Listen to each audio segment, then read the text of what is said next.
Hello and welcome to this special episode of Investors Hangout. This weekly interaction to help you learn and understand savings and investment issues is brought to you by Aditya Birla Sun Life Mutual Fund and Value Research.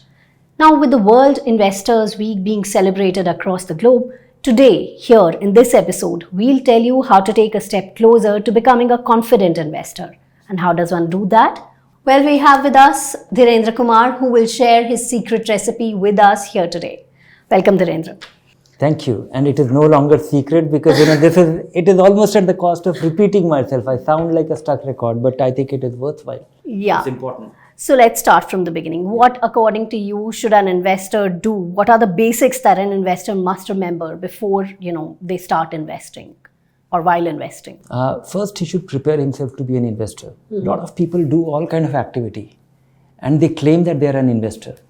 Investor means it's like planting a tree and you have to watch it grow. It's for the long term. You plant it today and then you start getting fruits later. Most important thing to be a confident investor, you have to understand one thing, that if you don't put your money with confidence, and you will derive all the confidence only from knowing something. So know the basics. You are buying shares, whether be through a mutual fund or directly. You have to reduce risk because on a day-to-day basis, it is actually a madness. What happens on a day-to-day basis is nearly impossible for anybody to guess. And everybody thinks that one can actually guess it right. And that is where the first problem. And once in a while it actually happens that you guessed something, but it was almost like tossing a coin. And it worked. So you thought that now you are a brilliant guy, you're a genius. And in good times, everybody is a genius because it's only going up. Only when the reverse of that situation, that you figure out that everybody says that he's a long-term investor. Only when you are faced with erosion of your capital to the extent of 30%, that it is tested that are you a long-term investor. So investing is nothing but it's not activity. It's a thoughtful, I would say it's a thoughtful and deliberate postponement of consumption, right, in hope of having a larger capital in future, which will take care of you. So if you don't forget this rule, if you understand the basics, I think a lot of problem which investors face. And the second most important thing which every investor should be a little careful about is that when somebody comes up with an investment idea, or you must do this is a once in a lifetime, this is otherwise you'll miss it. If it is too good to be true, it will not be true. And this is a bigger risk. This is bigger than investing. Because if you do these basic things that, equity is for long term, you will do it regularly. And the only way to reduce your risk is be a regular investor, put your long term money, don't panic, and don't listen to any story. Because most important thing is that, nobody cares about your money more than you do. Many times people ask me that, how much should I invest? I don't know. You know how much you earn. You know what is your context. You know what is your situation. How much do you spend? What you are left with. So people are expecting all kind of answers from anybody. And people are looking for prescription. Prescriptions don't work. You have to figure it out yourself. And figuring it out yourself, you are the only person who can figure it out. Nobody else can do it for you. You know your situation best. Right. Even after being mindful, in today's day and age, there are people out there who are just there to fool you. Frauds and online scams and, financial frauds, they're at their peak. So how does one really secure their investments? You have to secure an investment. Even here, you have to understand something very basic, which is when you share your password, when you share your OTP, it is the equivalent of signing on a check. Right. You are signing a bearer check because sharing your OTP means authorizing somebody to take the money.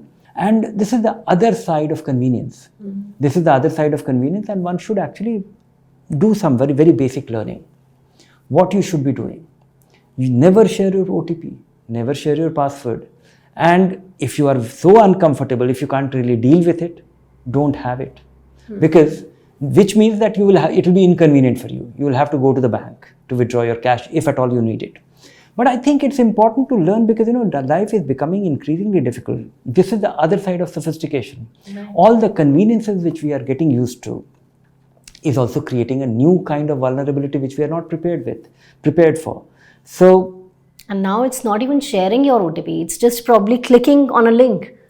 yes, but it is equivalent of that. Basically, it all amounts to not doing anything which you don't understand. Right. If I have to really drill it down to a rule which everybody should follow, that don't do anything which you don't understand what's going on. And if you can't really get this answer, keep away.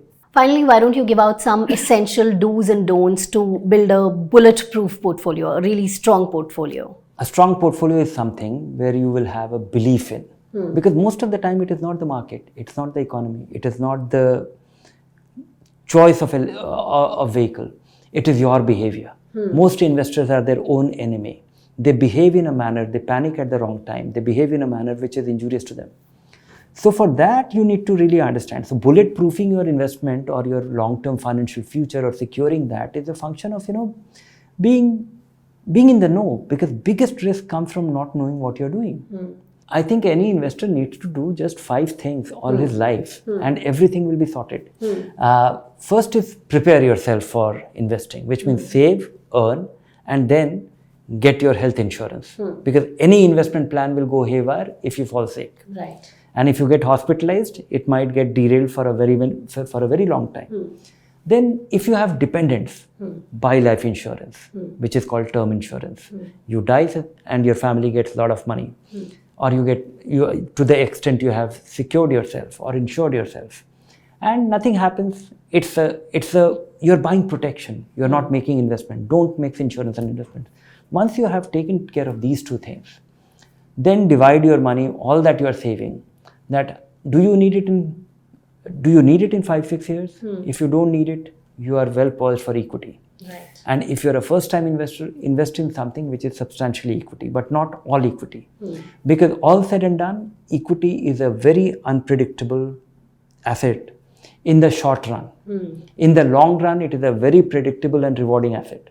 But the problem is that the person starting today gets a shock soon after he invests, and that is enough he's driven out of the market. So if you do this, and the second thing to do is invest through a mutual fund. Third thing to do is invest regularly. We don't know what the state of the market is. Whether it is expensive, whether it is poised for a correction, whether it is at its lowest level. Be regularly. And it also fits in with our income cycle. Don't look for too much of deep meaning into this strategy. You might miss an opportunity, it might be beneficial in the short run, but you are forming a habit, and you must embrace equity simply to have the margin of safety. You can't do without equity because you need to have little more than enough. Little more than enough if you don't fall in habit of how to use it, because equity is important and equity is so difficult to get used to that earlier you get used to, better it will be. And then, of course, there's diversification, there's asset allocation. That is allocation. automatically embedded. That is embedded in mutual fund, assuming that you don't do any asset allocation. If you have chosen an aggressive hybrid fund, it is sorted. Yeah. If you are investing mutual fund, it is diversified. And by doing your SIP, you are actually eliminating the possibility of catching a market high. And don't bother beyond this. If you have made sure that you don't need the money for 5 years, I don't think any calamity is going to happen. So today's was a timeless episode. These are the fundamentals. And repetitive. And repetitive, yes. And these are the fundamentals that are not going to change no matter what. So just follow this advice. You can go back to this episode whenever you're fearful because of market highs or lows, whatever. This is your go-to episode. And for beginners out there, here's a book that you can refer to for all your investing needs to help you in your journey of mutual fund investing. So grab your copy today. So keep watching this space for more information. If you like the show, do subscribe to our YouTube channel. Take care. Bye for now.